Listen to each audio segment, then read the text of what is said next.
Alright, so today I'm going to be opening up the Postfly box for the month of September and tying the fly that it has.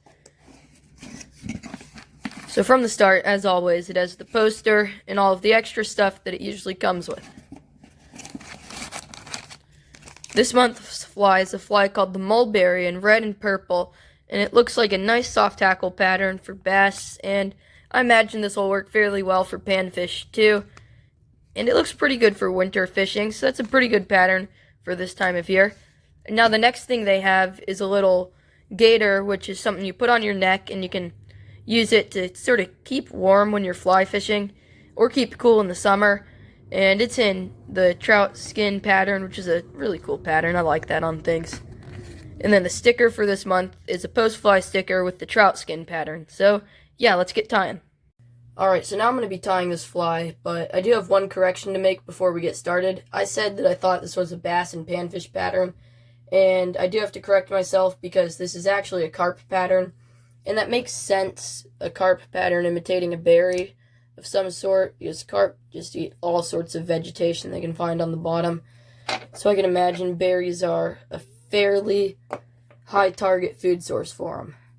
To start this fly, I'm just taking my chartreuse thread and bringing it down the shank of the hook to around this point where when it hangs down it's about right up against the barb.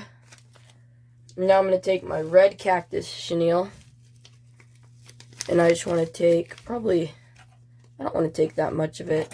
I'd say, hold on, I've got to cut it real quick. These scissors are really dull. I'm going to use my other scissors. And I'm just taking, see, just about this much for the fly. I think that'll be more than enough, and I actually might have some left over. But yeah, when I tie in chenille, I usually strip some of the fibers away at my tie-in point. So I am going to do that with this as well. And this is pretty easy to do, as I'll show you. You sort of just take it right here and strip away some of the fibers. It's really easy to do. And now you have the two pieces of thread that make up the chenille, so you can tie it in more directly, just like that. And secure it really tightly with little to no effort.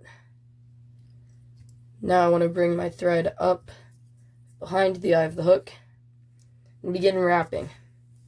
And while I do have a rotary vise, I don't like using it when I'm doing videos because it sort of interferes with my camera setup if I'm reaching over in the direction that it's at.